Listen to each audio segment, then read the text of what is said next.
Bom, em 1998, houve a privatização da Telebrás.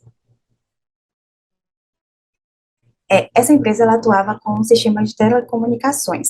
Ela foi dividida em 12 outras empresas, sendo uma delas a Telenorte Leste. Posteriormente, ela mudou o nome para Telemar. Na época, ela tinha atuação em cerca de 60% do território nacional. Já em 2002, houve a criação da Oi Móvel, empresa criada para representar o serviço de telefonia móvel ofertado pela Telemar. Em 2009, houve a unificação entre a Oi e a Brasil Telecom. Essa fusão, ela tinha como objetivo transformar o Grupo Oi em um player nacional e internacional, tendo, inclusive, com a aquisição da Telemar, desculpa, da Brasil Telecom, a aquisição também de suas dívidas, uma das causas que deferiu a recuperação judicial. Em 2011, houve a formalização de alianças entre a Oi e a Portugal Telecom, sendo em 2013 oficializada a aquisição da Portugal Telecom, sendo adquirida também as dívidas dessa empresa. Pode passar, por gentileza. E em 2016, o pedido de reparação judicial.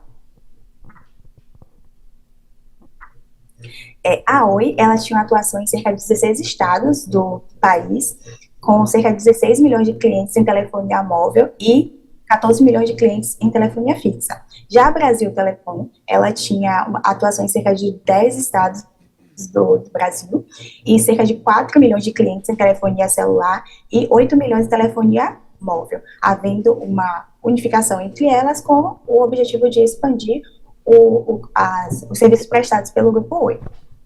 Pode passar, por gentileza. Bom, o Grupo Oi, ele era, à época do pedido de reparação judicial, um dos maiores conglomerados do Brasil, do país. Ele atuava em muitos municípios aqui, tendo cerca de 70 milhões de clientes e ofertando diversos serviços, como internet, banda larga, TV, serviços de telefonia móvel e fixa. Pode passar, por gentileza.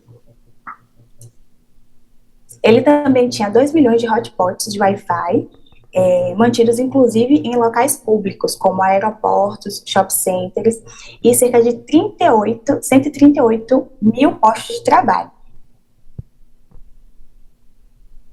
O Grupo Oi também, ele prestava com exclusividade serviços de telefonia e comunicação de dados das unidades do Exército localizada na Zona Seca do Brasil. Além disso, ele também atuava no sistema de telecomunicações da Estação Comandante Ferraz, localizada na Antártica, em convênio com o Ministério da Marinha. Isso dá para perceber que ela tinha uma atuação muito importante no país. Pode passar, por gentileza.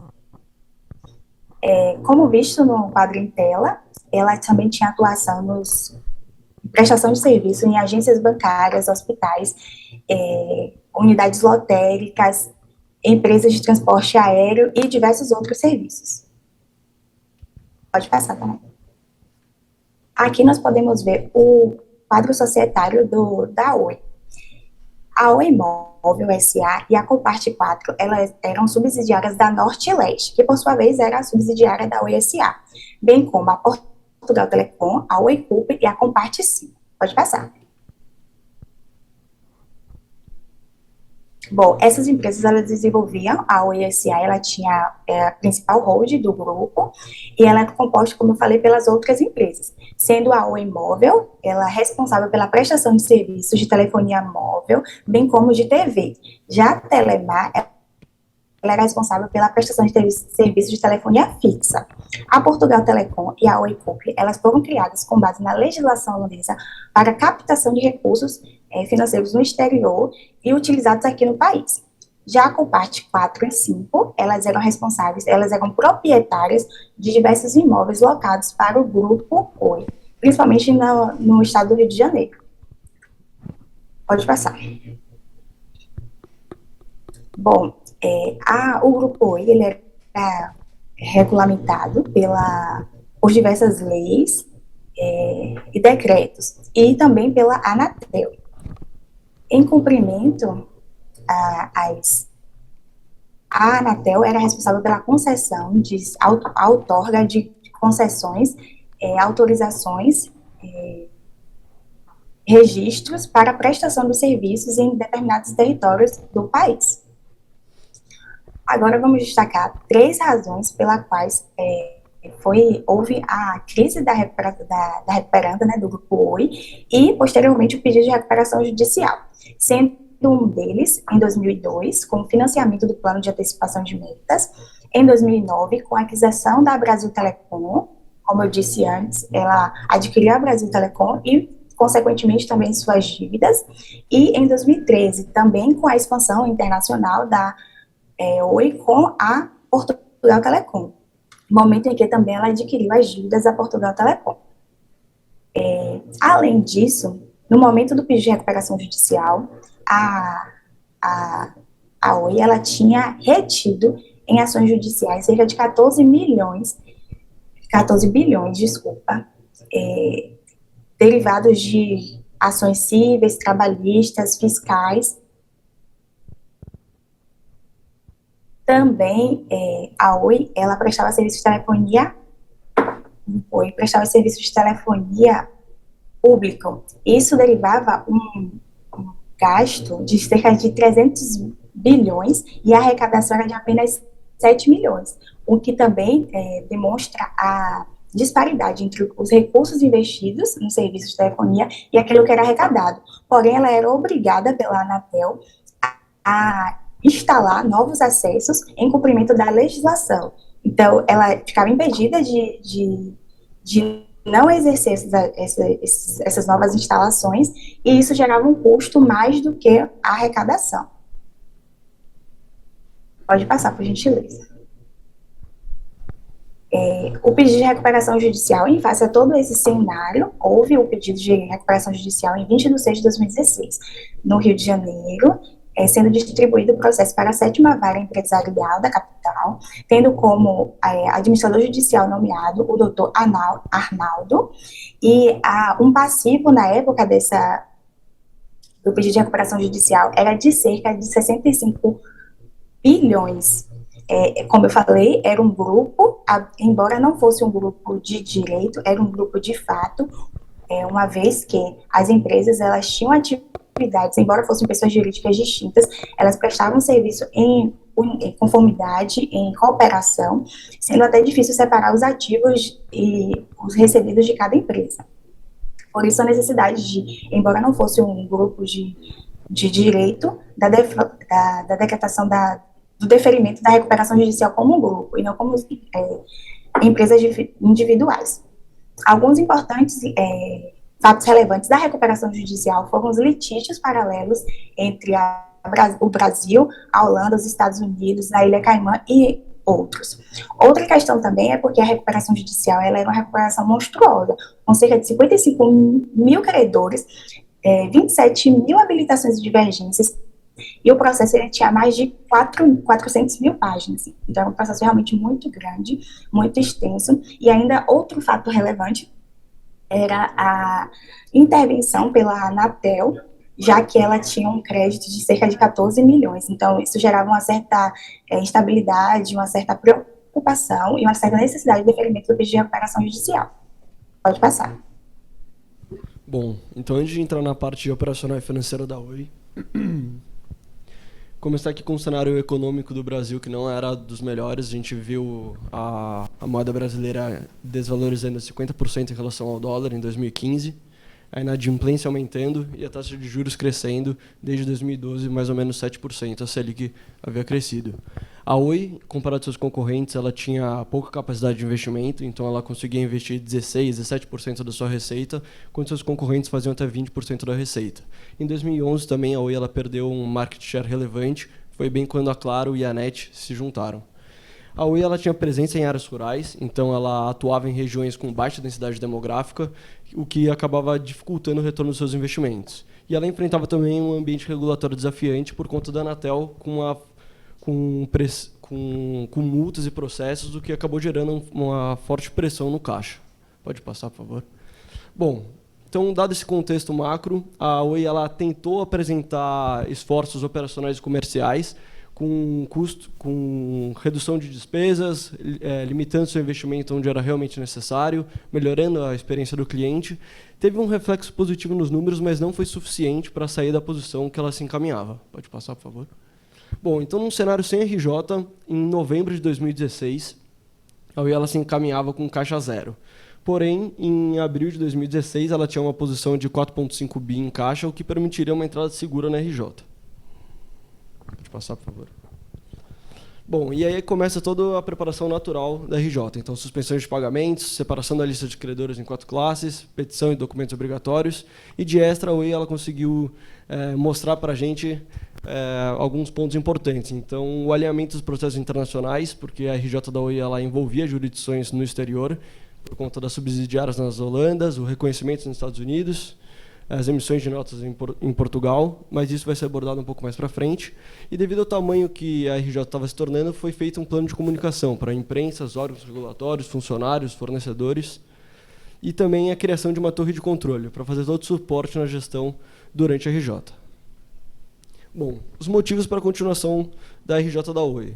Então, ela tinha que fazer uma gestão de caixa no curto prazo, introduzir o CAPEX base zero, privilegiar projetos que trariam retorno em menos tempo e que exigiam menos, e rebalancear suas atividades comerciais.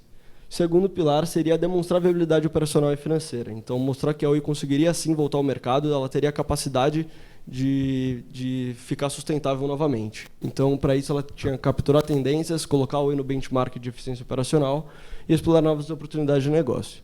E o terceiro pilar seria a questão social que estava envolvida. Então, a Oi ela gerava emprego, ela movimentava famílias, ela tinha relações governamentais, como a Ingrid tinha falado, e ela fazia a cobertura rural. Então, ela levava o serviço de telefonia para uma área que seus concorrentes não levavam. Pode passar, por favor. Bom, entrando nas fases de negociação do plano, a gente consegue ver aí que teve uma duração total de 15 meses, isso por conta da diversidade dos seus credores. Então, a gente viu bancos nacionais, bancos estrangeiros, ECAs, detentores de bons. E a primeira fase ela teve início em dezembro de 2016, foi percebido que era um plano pró-acionista. Ela tinha ausência de cash sweep, então tudo que excedia um limite do caixa nos primeiros 5 anos era usado para investir na própria operação da Oi, e só a partir do 6º ano foi usado para pagamentos dos credores. E esse primeiro momento foi onde teve os questionamentos, os feedbacks dos próprios credores em relação ao plano. E essa fase durou 6 meses.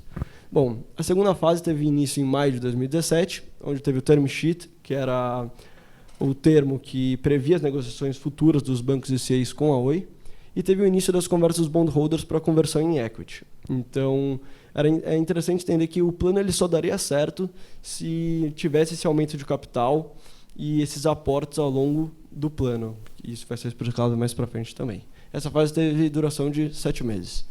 E a terceira fase, com início em novembro de 2017, foi o ponto final para a aprovação do plano, que foi da autonomia de administração da Oi. Essa fase durou 2 meses. Bom, aqui para vocês entenderem mais graficamente a evolução das negociações do plano, a gente pode ver que até novembro de 2017 a insatisfação dos termos eram grandes. E de novembro para dezembro, que foi o momento onde se deu a autonomia à administração da Oi, foi a maior aprovação do plano.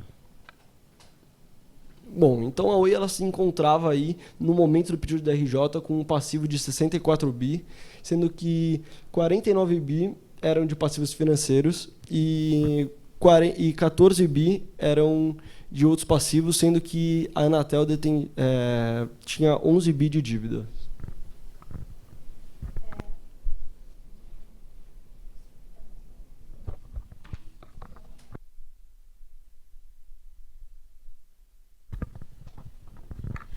Agora a gente vai tratar de 2 desafios que a Oi teve que enfrentar na sua recuperação judicial. O primeiro foi o litígio envolvendo a Anatel e o segundo foi a grande pulverização dos seus credores. A Anatel, além de atuar como agente reguladora do setor de telecomunicações, como a gente já falou, era um dos maiores credores do Grupo Oi, com uma dívida listada em mais de 11 bilhões de reais. E a Oi, no ano de 2016, viveu intensamente com o risco de sofrer uma intervenção por parte da Anatel. E chegou a ser sondado a possibilidade de ser editada uma medida provisória pelo governo para tirar a concessão da Oi do serviço de telefonia fixa que ela prestava. No final das contas, isso não chegou a ser editado porque o governo entendeu que o mercado se autorregularia. Também no ano de 2016, foi proferida uma decisão nos autos da recuperação judicial determinando que, se a Oi quisesse alienar qualquer bem seu, deveria ter a anuência da Anatel. Então, isso era outra forma de controle que a Anatel exercia sobre a Oi. E, no mesmo ano, em 2016, a Anatel começou a exercer um controle acionário muito forte dentro da Oi. Isso aconteceu porque, em um conselho de administração, o fundo Société Mondiale chegou a participar de uma reunião sem a anuência da Oi, sem a anuência da Anatel. E a Anatel deu uma decisão, concedeu uma medida cautelar, determinando que, se houvesse a transferência do controle acionário, a Anatel precisava anuir com essa transferência, sob pena de incorrer em multa de R$50 milhões. A Anatel também teve uma atuação bem ativa sobre a decisão que deferiu o processamento da recuperação judicial. Dentro das medidas, essa decisão determinou a dispensa de apresentação de certidões negativas pelo Grupo Oi, a suspensão das execuções fiscais ajuizadas pela Anatel para corroboração de créditos não tributários. Essa decisão também permitiu que o Grupo Oi participasse de procedimentos licitatórios, mesmo estando em recuperação judicial, e determinou a suspensão da publicidade dos protestos e da inscrição do nome da Oi nos órgãos de proteção de crédito, como Serasa. A Anatel interpôs um recurso em face dessa decisão contra esses 4 pontos. A Anatel defendia que era indispensável para contratar com o poder público a apresentação dessas certidões negativas. A Anatel defendeu também que essa decisão teria sido ultrapetita, porque em nenhum momento o Grupo Oi tinha requerido a suspensão das execuções fiscais propriamente ditas, que a competência para decidir sobre qualquer questão envolvendo créditos de titularidade das autarquias federais seria da Justiça Federal e não da Justiça Estadual, e que também essa decisão teria sido extrapetita, porque havia o dever de publicidade quando a Oi fosse inscrita nos órgãos de proteção de crédito. A Oi rebateu todos esses pontos do recurso. O Tribunal de Justiça do Rio de Janeiro decidiu que, em benefício do processo de recuperação judicial e do sorrimento das empresas, não deveria ser observada a legalidade estrita para não comprometer o procedimento de recuperação judicial, e deu parcial provimento ao recurso apenas para reformar o último ponto sobre a necessidade de publicidade da inscrição do nome da Oi nos órgãos de proteção de crédito. Outra atuação da Anatel, também de forma ativa, foi a impugnação de crédito que a Anatel apresentou em face da lista de credores apresentada pelo AJ. O administrador judicial listou o crédito da Oi no valor de R$11 bilhões.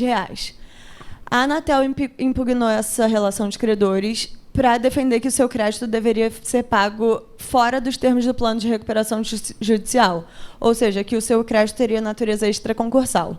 Já a Oi e o administrador judicial defendiam que o crédito da Anatel teria natureza concursal. A grande diferença entre os argumentos das duas partes é que a Anatel defendia que deveria ser observada a titularidade do crédito. Créditos de titularidade de pessoa jurídica do direito público não poderiam ser pagos nos termos do plano de recuperação judicial, enquanto a Oi e o administrador judicial defendiam que deveria ser observada a natureza do crédito, e créditos de natureza estritamente tributárias não se submeteriam ao plano de recuperação judicial. Como esse valor de R$11 bilhões, a natureza principal era de multa administrativa, esse valor deveria ser pago dentro do plano de recuperação judicial. E o juízo recuperacional defendeu a favor, acatou os argumentos tanto do AJ como da Oi, e decidiu no sentido que apenas créditos de natureza estritamente fiscais, que cobrassem tributos propriamente ditos, não se submeteriam aos efeitos de recuperação judicial. A Anatel recorreu dessa decisão e o Tribunal de Justiça do Rio de Janeiro manteve a decisão de primeiro grau. defendendo exatamente isso, que os créditos de natureza administrativa e não tributária, que era a maioria desses valores, se submeteriam aos efeitos da recuperação judicial. O segundo grande desafio enfrentado pela Oi na sua recuperação judicial foi a grande quantidade de credores. E 85% dos seus credores tinham créditos de menos de 50 mil reais. Ou seja, era muita gente com créditos relativamente baixos. E a Oi precisou trazer alguma novidade para conseguir lidar com essa questão. Se a Oi precisasse realizar uma assembleia presencial com todos os seus credores de forma presencial, a Oi lotaria um estádio do Maracanã. E isso era operacionalmente muito difícil de ser realizado. Então, a Oi trouxe essa proposta inovadora de um procedimento de mediação que todo e qualquer credor poderia participar, com um limite de adiantamento de até 50 mil reais do valor do seu crédito. Se o credor aceitasse participar desse procedimento de mediação, ele teria que aceitar o valor atribuído pela Oi do seu crédito e conceder uma procuração para um mandatário com poderes para votar a favor do plano de recuperação judicial na Assembleia que viesse a ocorrer. Só que tinha um grande problema nisso. Se a pessoa aceitasse esse procedimento de mediação anteriormente e tivesse seu crédito integralmente satisfeito, esse credor perderia a legitimidade para votar o plano de recuperação judicial na hora da Assembleia de Credores.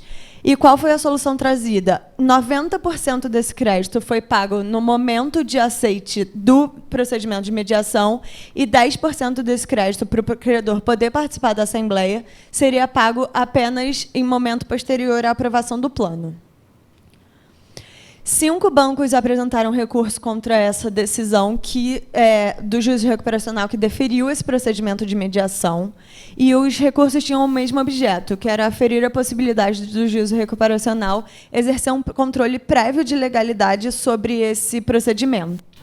O recurso do Banco do Brasil, do BNDES e da Caixa foram desprovidos pelo tribunal, e o recurso do Itaú e do BNP foram parcialmente providos apenas para determinar que, mesmo se o credor aceitasse esse procedimento de mediação, ele ainda teria legitimidade de participar da Assembleia de Credores e votar ou contra ou a favor do plano. Não era obrigatório participar, aceitar o procedimento de mediação e votar, conceder uma procuração para algum mandatário votar a favor do plano.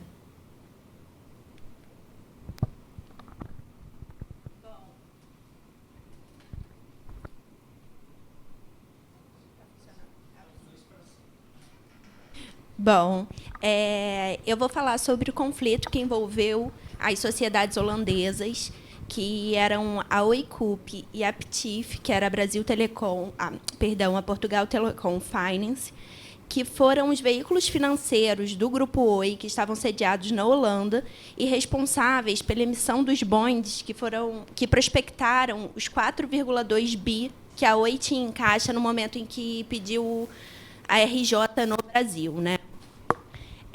Os principais pontos que serão tratados nesse tópico, eles dizem respeito a uma grande preocupação que girava em torno dessas sociedades holandesas, que era o fato da Holanda não reconhecer o processo de RJ que tramitava no Brasil. Outro ponto de extrema importância diz respeito aos fundos distressed, que eram os fundos, eles foram responsáveis por levar essas sociedades holandesas à falência. Eles também atuaram perante a Corte de Nova York.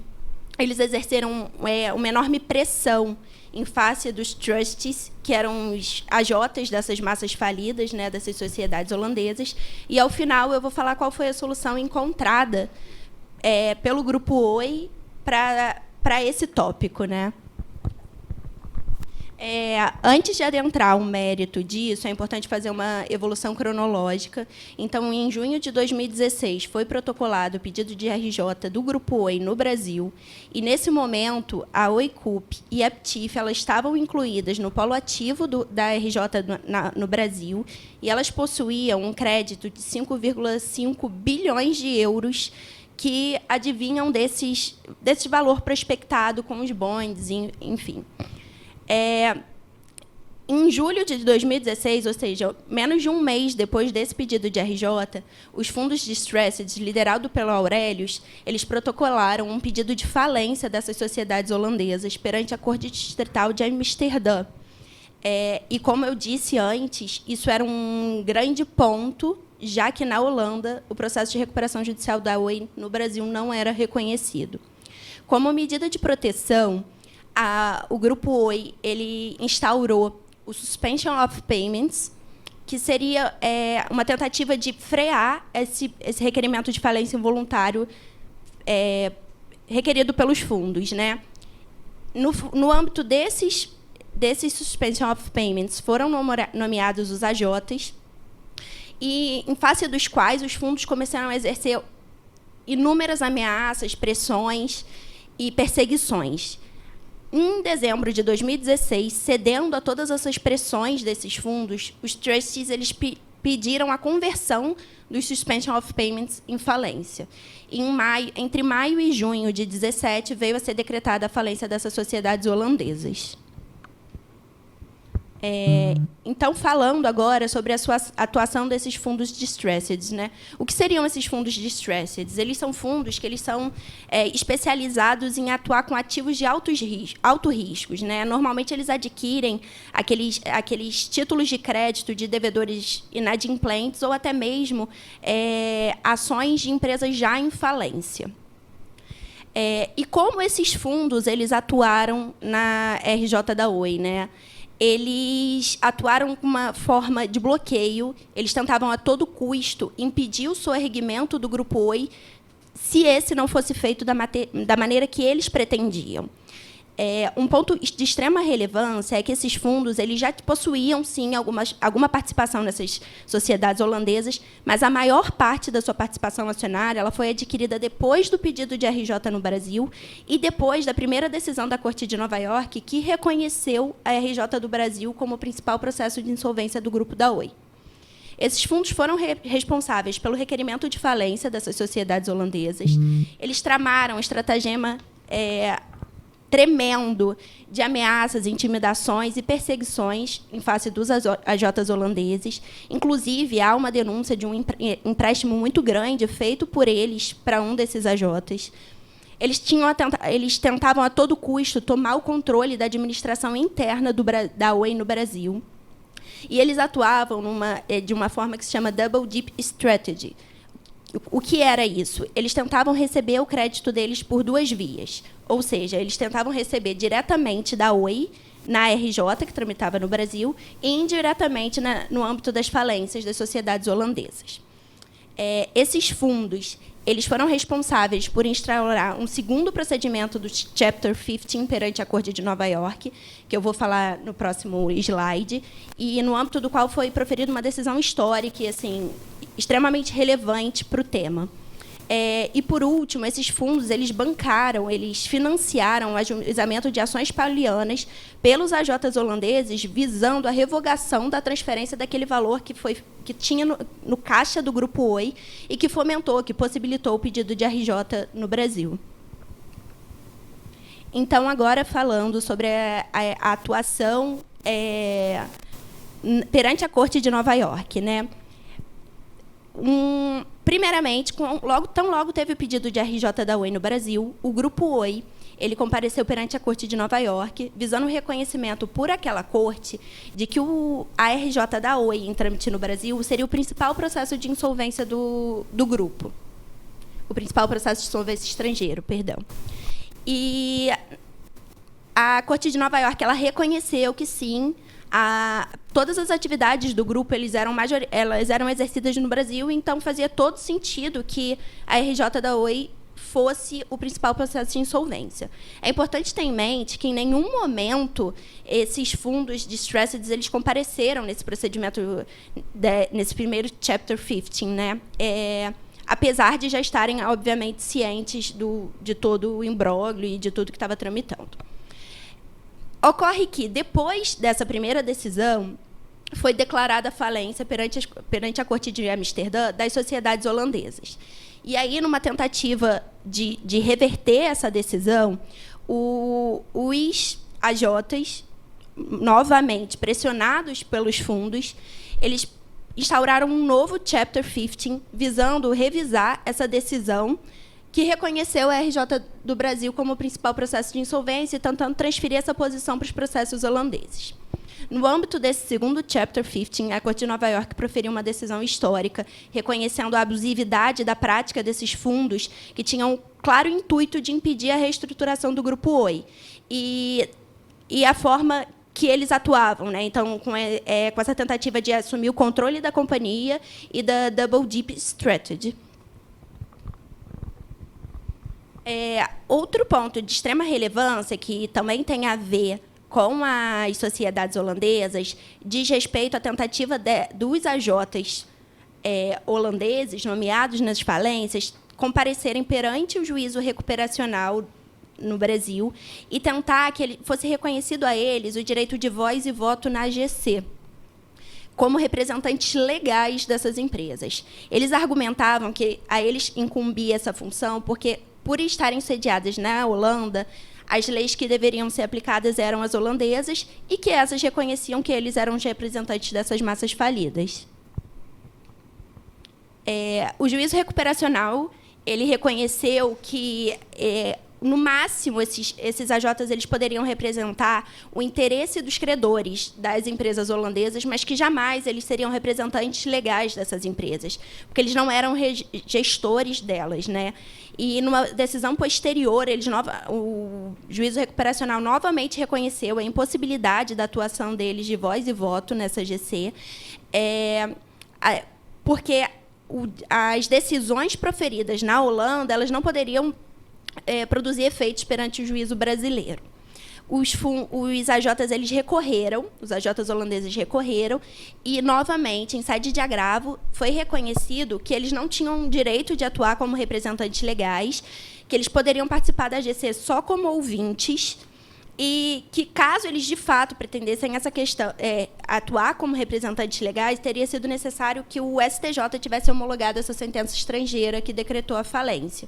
E isso não ocorreu. Então, de fato, na AGC do Grupo Oi, eles atuaram apenas como ouvinte.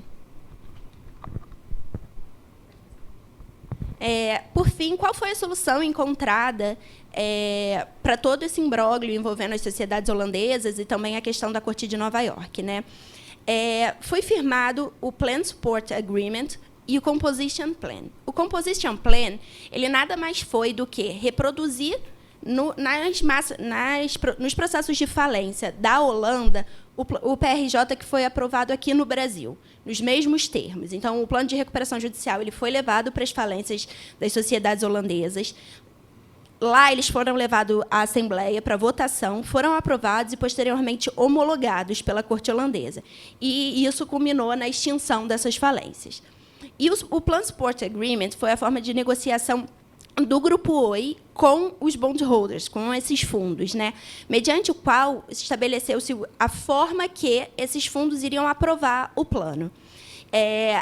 Por meio desse Plan Support Agreement, foi acordado que seria utilizado como forma de pagamento desse crédito estrangeiro 75% das ações do capital social da Oi S.A., que era a holding do Grupo Oi.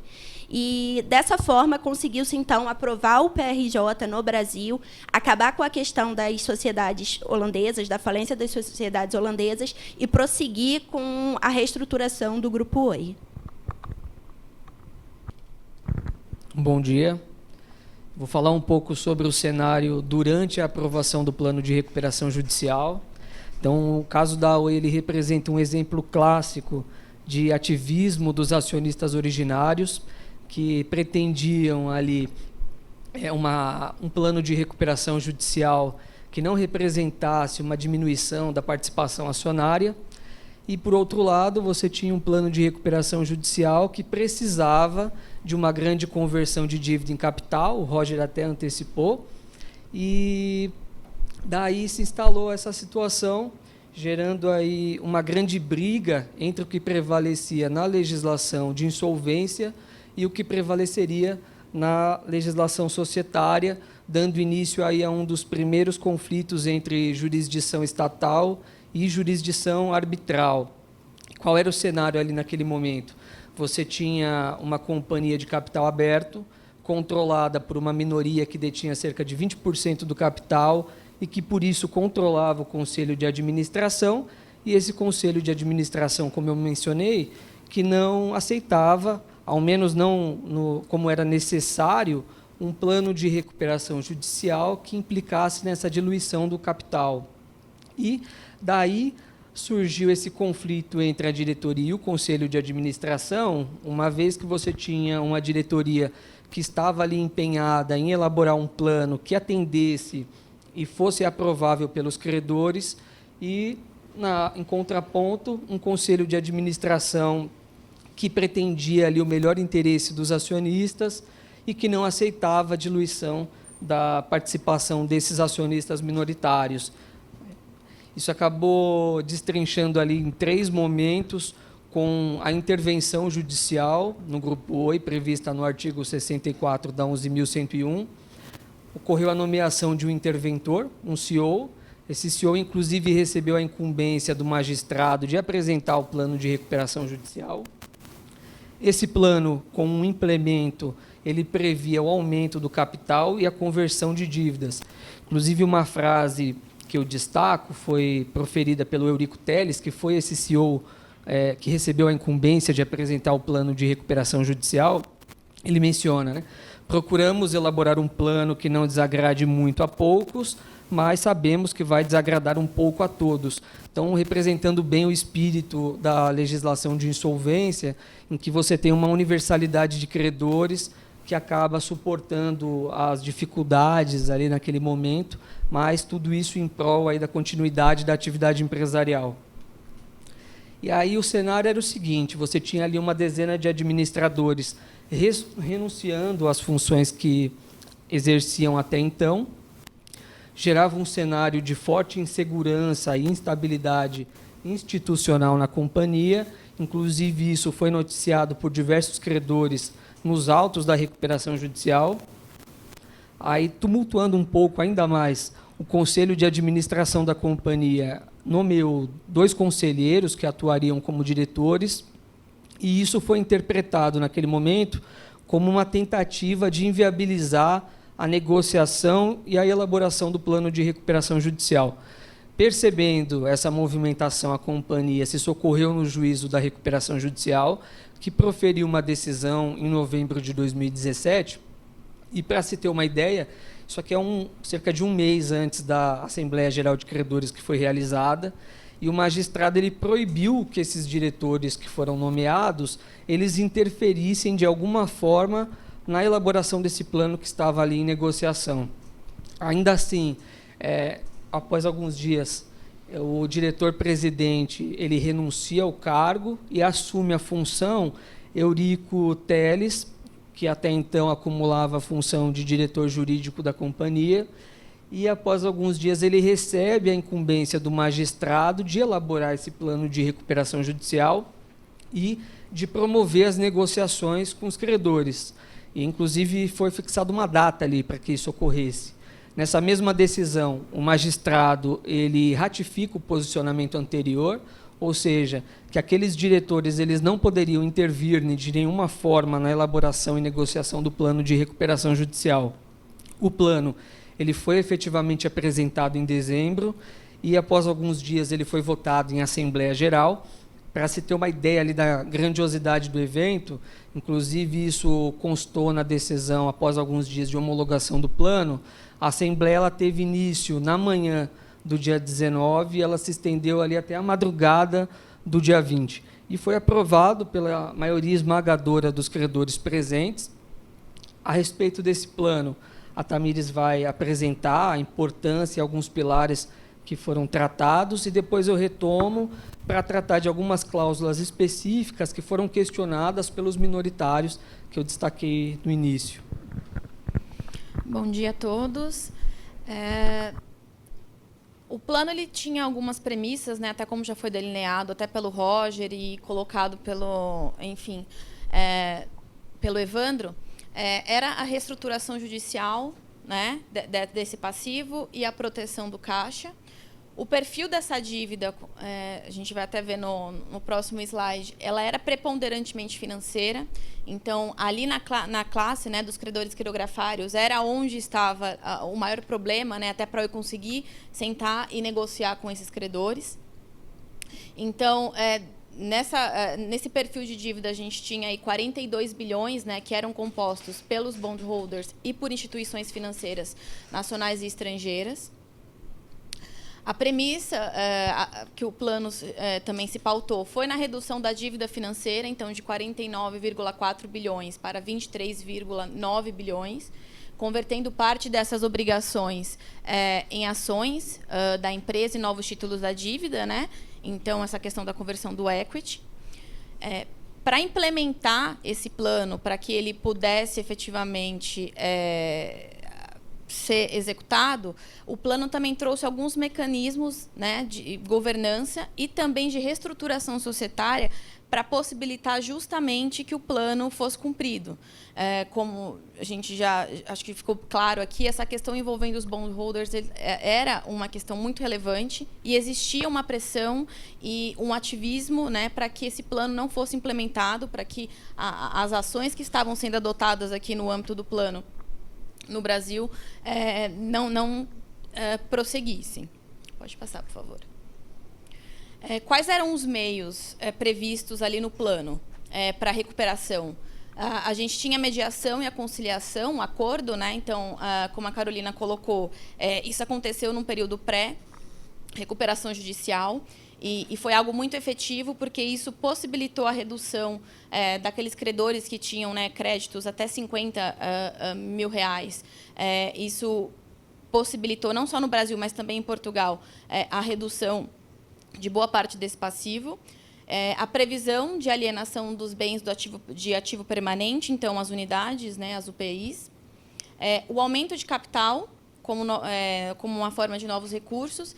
E esse era um dos principais pontos, né, que era justamente a conversão de parte da dívida, né, esses 4 bilhões, essa conversão em equity, captação de outros recursos, a reorganização societária, porque ela era necessária para que o plano pudesse ser implementado. E, dentro dessa reorganização societária, também o plano contemplou previsões sobre alterações transitórias na governança. Então, justamente para garantir a rigidez do procedimento recuperacional. E os depósitos judiciais também foi outra forma, né, outro meio de recuperação previsto. Em junho de 2016, de acordo com o informe trimestral da OI, existiam 15 bilhões retidos em depósitos judiciais. Então, esses depósitos judiciais, eles também foram utilizados ali dentro, né, dos credores ali na classe quirografária e também dos trabalhistas, né, quem já tinha depósito judicial, para pagamento desses créditos. Pode avançar, por favor. Aqui, só para a gente ter um panorama de como era composto esses credores, né, na recuperação judicial, os bondholders tinham o maior percentual ali na recuperação judicial, né? Então, seguidos ali da Anatel, os bancos e BNDES. Então, assim, a dívida da Oi, né, trabalhista, enfim, até com fornecedores, considerando os demais, ela era, vamos dizer, irrisória, né? Então, o grande problema estava realmente ali na classe quirografária, né? Conseguir conversar e propor um plano que fosse aceito, né, tanto pelos bondholders, quanto ali pela Anatel, que foi muito resistente, e também pelos bancos. Pode passar, por favor. Aqui tem uma síntese, né, de como ficou mais ou menos, né, essas condições de pagamento dentro das classes. Então, os trabalhistas, 5 parcelas mensais após 6 meses de carência da homologação do plano. O credor com garantia real só existiu o BNDES. Então, pagamento em 15 anos após 6 anos de carência e taxa de juros com 4 anos de carência de juros. A dívida da Anatel, que foi dado um tratamento específico justamente porque ela tinha uma relevância, né, para a consecução do plano e até para o desenvolvimento das atividades, enfim, do grupo. Pode passar, por favor. E aí vem a classe quirografária, né, e os micro e pequenos empresários. A classe quirografária é onde, né, a gente teve uma maior se teve uma maior preocupação em entender que existiam diversos credores com interesses diferentes e conciliar esses interesses de forma a propiciar a aprovação do plano e, enfim, a execução do plano. Então, basicamente, nessa classe nós tínhamos a opção de um pagamento linear, os credores parceiros com depósitos judiciais, credores parceiros, uma opção de reestruturação 1, uma opção de reestruturação 2, uma modalidade geral de pagamento e a reestruturação dos bondes não qualificados e dos bondes qualificados. Aqui a gente tem a síntese, né, desse pagamento linear, o que seria, então, são créditos que seriam pagos até o valor de R$1.000 logo após o plano de recuperação judicial, ou credores que tivessem um crédito superior a R$1.000, contudo, se eles optassem por receber nessa modalidade, eles aceitariam receber, né, esse pagamento de R$1.000 e abriria a mão do restante, vamos assim dizer. Esse pagamento extinguiria ali o crédito deles. O credor parceiro com depósito judicial, então, seria o levantamento, né, de parte dos depósitos que existiam já nas discussões que esses credores tinham. Então, existe uma tabela ali progressiva também que foi prevista. E o que fosse superior a esses depósitos entrava ali na regra geral, ali no plano. O credor parceiro, de forma geral, que são aqueles credores que eram necessários para fomentar, para continuar, para implementar o próprio plano, né, porque o intuito era realmente recuperar. Pode passar, por favor. Aqui, a opção 1 de pagamento. Né, então, créditos eram a opção para créditos de até 10 bi e 1,5 para créditos em dólar ou euro. Um prazo total de 17 anos, juros com 5 anos de carência. E a capitalização desses juros, né? E aqui também uma amortização de 5 anos de carência do principal, seguido de amortização semestral durante os 12 anos. Pode passar, Evandro, por favor. Aqui também uma outra opção, que era o pagamento de até 0,85 bi para créditos em euro ou em dólar, prazo de 17 anos, também seguindo a mesma lógica. Ali só tinha a questão dos títulos não negociáveis, né? Que essa seção ela precisava ter um consentimento prévio da Oi para eles poderem, enfim, eventualmente negociar esses títulos. Pode passar, por favor. Aqui tem os bonds não qualificados, né? Então, o limite da opção de pagamento, 500 milhões. Recebimento de 50% do valor dos créditos em instrumento com um prazo de 12 anos, taxa de juros de 6% ao ano, em dólar, carência de 6, seguido de pagamentos anuais. E aí a próxima opção seria os bonds qualificados, que também 32,3 bilhões, com alguns critérios aí para amortização. Pode passar. Modalidade de pagamento geral. Então, aquilo que não se incluía naquelas opções anteriores, né, lembrando que os credores quirografários eles tiveram um prazo para fazer a sua opção, então, assim que aprovado o plano, né, na verdade, homologado o plano pelo juízo da recuperação judicial, esses credores eles tiveram que fazer a sua opção. Como eu quero ser pago? Qual é a opção que eu vou aderir ao plano? Então, se eles não fizessem essa opção, existia uma modalidade de pagamento geral.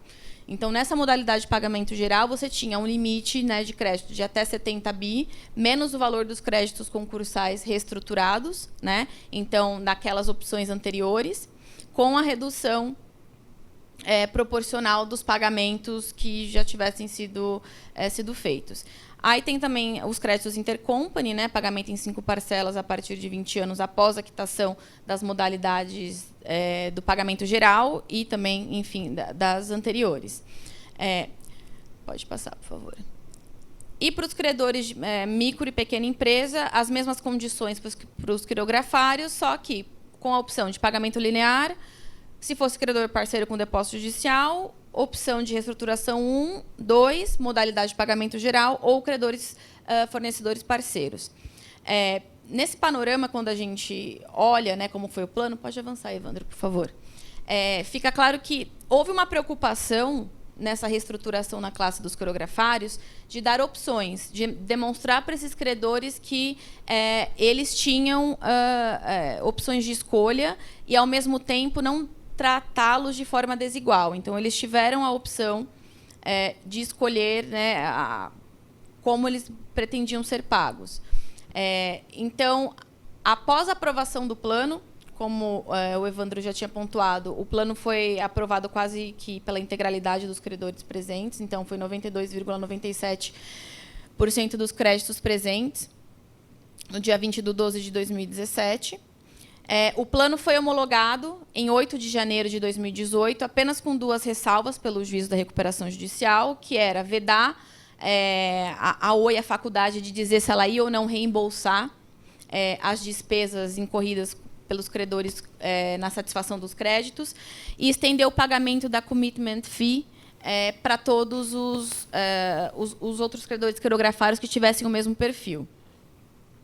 Pode passar. Agora o Evandro retoma aqui. A Tamires ela trouxe um panorama sobre o plano de recuperação judicial. Eu vou destacar algumas cláusulas específicas que foram questionadas pelos acionistas minoritários, e elas versavam basicamente sobre as regras de transição da companhia. Então, havia uma alteração da estrutura organizacional que entendiam os minoritários que violava a legislação societária, as cláusulas relacionadas à emissão das novas ações ordinárias, e é isso que permitiria, após o aumento de capital, a conversão de dívida, e o Conselho de Administração, com algumas imposições de obrigação de fazer e não fazer, também a inclusão de uma cláusula que, em havendo resolução de conflitos, isso seria dirimido ali perante a Câmara de Mediação da Fundação Getúlio Vargas. E essas cláusulas questionadas pelos minoritários, o credor, na verdade, o acionista Bratel era uma subsidiária da Farol, ex-Portugal Telecom, e naquele momento figurava ali como o maior acionista individual da Oi. E a Bratel, em conjunto ali com esses outros minoritários, eles entendiam que o plano de recuperação judicial ele havia sido uma vez ali aprovado, e isso havia vinculado os credores ao plano de recuperação judicial. E para que a companhia fosse também vinculada, haveria necessidade de uma aprovação do Conselho de Administração e da Assembleia Geral de Acionistas. Então, eles entendiam ali que uma série de cláusulas, elas suprimiam e afetavam os direitos dos acionistas, e aí os 2 pontos a respeito do aumento de capital e do Conselho de Transição acabavam violando, e inclusive entrou em debate a questão dos diretores estatutários, que supostamente estariam violando ali os deveres inerentes aos cargos. E aqui lembrando que um dos diretores, que era o diretor-presidente, o Eurico Teles, que havia recebido ali incumbência, e foi ele quem apresentou e negociou diretamente o plano de recuperação judicial da Oi. E aí qual era o cenário? A Bratel e os minoritários, percebendo isso, convocaram uma Assembleia Geral Extraordinária logo após a aprovação do plano de recuperação judicial. Isso, em um primeiro momento, não foi atendido pela companhia. Os minoritários, ainda assim, convocaram uma Assembleia Geral Extraordinária para fevereiro de 2018. A companhia, a Oi, percebendo essa movimentação, foi até o juízo da recuperação judicial, que no final de janeiro proferiu uma decisão ali que impediu a realização de qualquer ato extrajudicial que tivesse como objetivo interferir na realização do cumprimento do plano de recuperação judicial, que já havia naquela ocasião sido homologado e deliberado em Assembleia Geral de Credores. E é com base nessa decisão, que o diretor-presidente da companhia e o diretor de relação com investidores, eles fazem um comunicado indicando que a Assembleia Geral Extraordinária convocada pelos minoritários seria cancelada. Então, sem prejuízo dessa comunicação, a Assembleia ela foi realizada em fevereiro, e ali naquela ocasião houve uma discussão pelos minoritários a respeito da competência deles para deliberarem sobre aquelas disposições previstas na legislação societária, e o ponto essencial ali, que depois inclusive foi discutido pela Bratel, é que o que eles estavam discutindo era sobre o excesso ou não dos administradores ali da companhia, em específico o presidente e o diretor de relação com investidores, das funções inerentes ao cargo. Então, eles deliberaram e entenderam pelo ajuizamento de uma ação de responsabilidade contra ambos, tanto contra o diretor quanto o presidente também.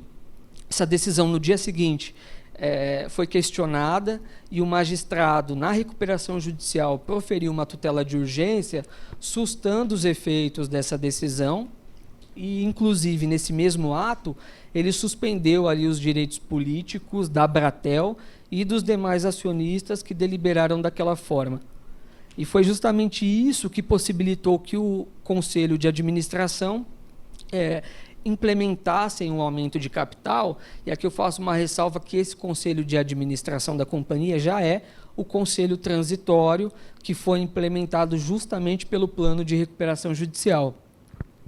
Os minoritários, se valendo de um dispositivo do Estatuto Social da Oi, ele previa uma cláusula compromissória lá no artigo 68, que dizia que se ocorresse alguma disputa entre os órgãos deliberativos da companhia, isso seria dirimido na Câmara de Arbitragem. A Câmara de Arbitragem foi provocada pelos minoritários, isso chegou, e nessa data foi proferida uma decisão pelo árbitro de emergência, em que ele, primeiro, reconheceu a competência dele para deliberar sobre esse assunto, e o segundo foi a suspensão de qualquer deliberação que tratasse do aumento de capital da companhia.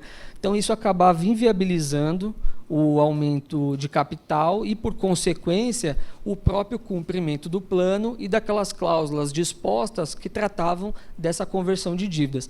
Então, para você ter uma ideia, havia realmente a necessidade desse aumento de capital e da conversão de dívidas que o Roger trouxe no início, porque seria depois, com esses credores virando acionistas, que haveria ali, uma vez que eles estavam alinhados com os objetivos da companhia, que fossem implementadas as demais etapas. Sabendo ali da importância dessa decisão perigosa que foi proferida, a Oi instaura um conflito de competência perante o STJ, isso em março de 2018, e após alguns dias foi proferida uma liminar pelo ministro Marco Buzzi, em que ele reconhece que a competência para deliberar sobre os bens e direitos da recuperanda seria do juízo da recuperação judicial.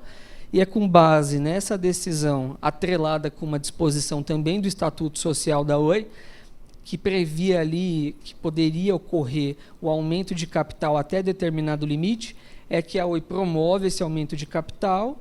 Por sua vez, há esse aumento com a conversão de dívidas, e aí, a partir de então, já são os acionistas alinhados com a companhia que passam a permitir que houvesse o implemento das demais etapas.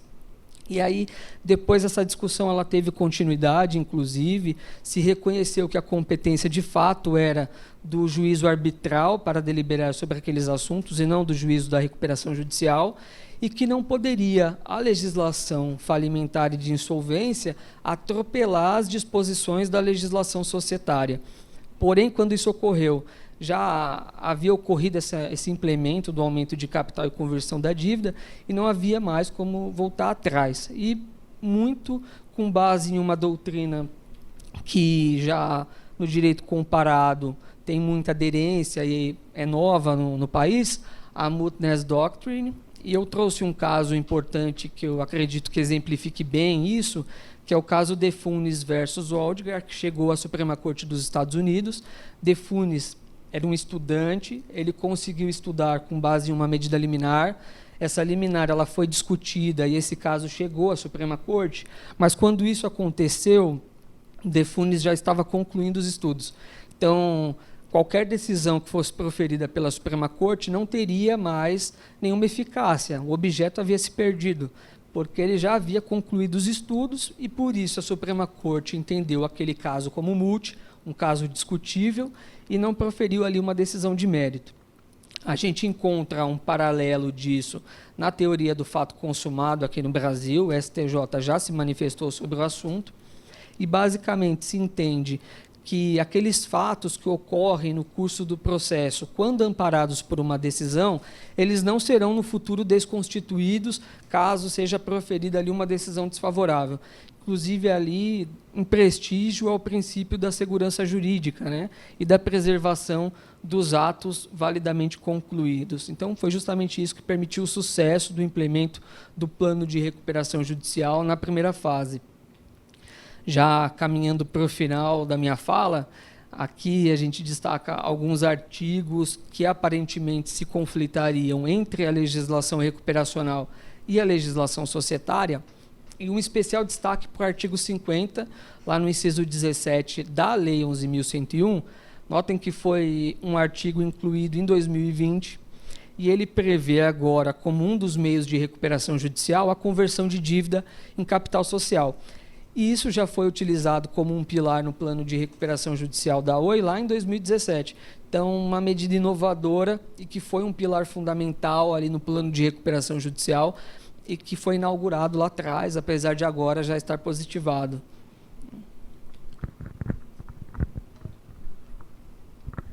Bom, Oi. aqui a gente traz, né, o resultado, né, ao final dessa primeira fase do plano, né, o que essas medidas, a aprovação desse plano possibilitou, né, aí nessa primeira fase, que foi uma redução da dívida líquida, né? Então a gente tinha a OI, nós voltarmos ali quando a gente começa a falar como que a OI ingressa nesse processo de recuperação judicial, ela ingressa com 65 bi de dívida, então com uma meta de reduzir ali dentro dos credores, dos seus bondholders, dos credores financeiros, de reduzir para 43,9 para 23. Então ela, ao final, né, dessa 2018, ali prestes a pensar num aditamento, numa segunda fase, os números demonstram que o plano ele foi efetivo, né, para aquilo que se propôs, aquilo que se visou, ele estava ali atingindo o seu objetivo. Acho que a gente passa já para as considerações finais. E concluindo a nossa apresentação, como a gente falou aqui na época, em 2016, essa foi a maior recuperação judicial da América Latina, com um passivo de mais de 65 bilhões de reais e mais de 60 mil credores. Teve a questão envolvendo a Anatel, como a OI conseguiu lidar com essa questão, os conflitos internacionais, como a gente trouxe o pedido de falência na Holanda e os processos na Corte de Nova York, a dificuldade de lidar com a sua complexa estrutura societária e os poderes no Conselho de Administração, as inovações trazidas no processo recuperacional, a conversão de dívida em capital, que agora é previsto, e o processo de mediação que eles trouxeram, e o resultado que, no final, o plano de recuperação judicial foi aprovado, que nem a Tamires falou. Acabou.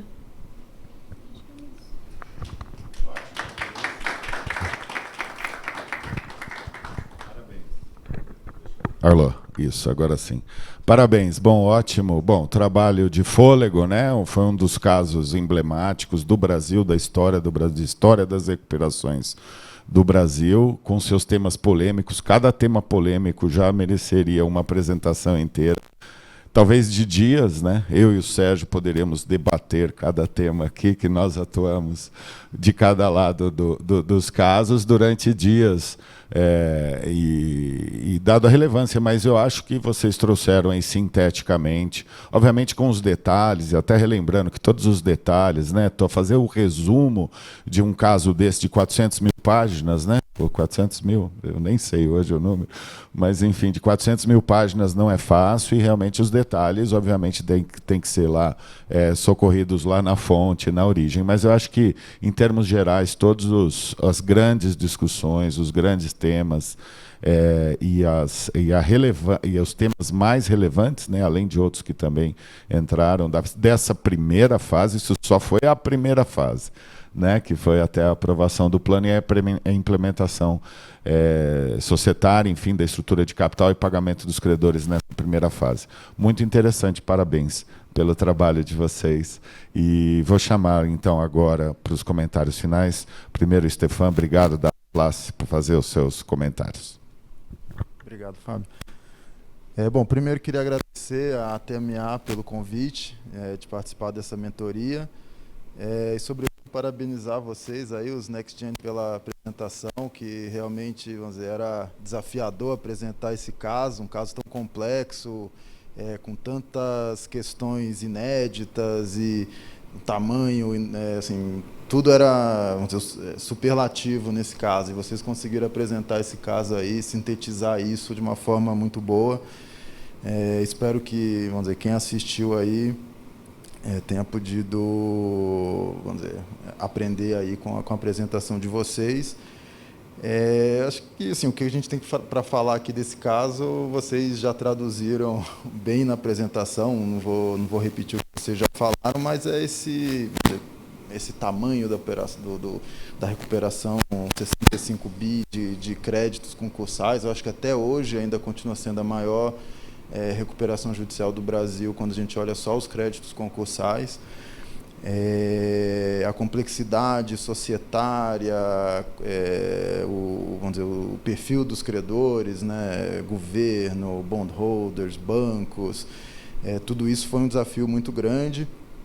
E no fim, vamos dizer, acho que aí com o trabalho de muitas pessoas, né, se conseguiu aprovar um plano que, vamos dizer, na época teve uma aprovação significativa, lógico que assim, com alguns questionamentos, mas vamos dizer, conseguiu diminuir a alavancagem da companhia, conseguiu trazer uma nova governança, conseguiu capitalizar a companhia para os desafios que ela tinha.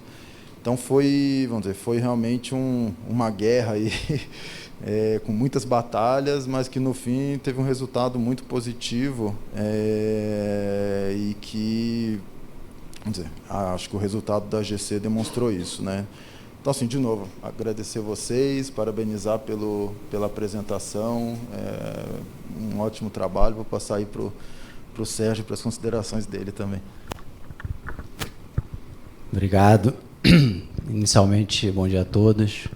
Parabenizar o TMA, essa iniciativa do NextGen. É muito importante a gente, depois que passa por um caso dessa magnitude, parar para estudar depois de tudo que aconteceu. Parabéns para vocês, vocês conseguiram resumir de fato um caso super complexo em pouco menos de 2 horas, e isso é digno de nota.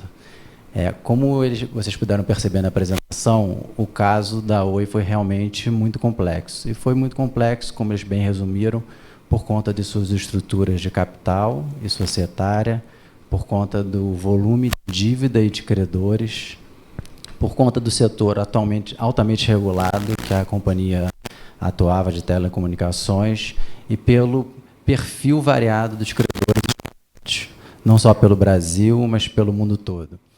O caso da Oi não foi só muito complexo, mas foi muito difícil, porque a gente teve que implementar a reestruturação da companhia num cenário altamente litigioso. Brigas judiciais espalhadas por diversas jurisdições, envolvendo os acionistas, a agência reguladora, credores internacionais, e isso tornou muito difícil você implementar essa reestruturação em meio a esse cenário de litígio. Mas eu acho muito importante, né, a gente ter casos dessa magnitude e complexidade para testar os limites e as fragilidades da nossa legislação de insolvência. Eu acho, sinceramente, que o caso da Oi contribuiu efetivamente para a evolução da nossa legislação de reestruturação de empresas. Muitos dos temas que foram amplamente debatidos no caso da Oi, hoje encontram regras expressas na lei. A mediação, a insolvência transnacional, consolidação substancial, tudo isso hoje acabou sendo implementado pela reforma objeto da Lei 14.112 de 2020.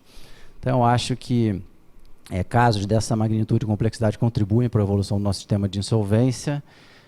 O caso Oi também comprova que, por mais bem-sucedido que tenha sido o processo de reestruturação, fatores, alterações, a mudança do cenário macroeconômico e setorial sempre são suficientes para colocar tudo à prova.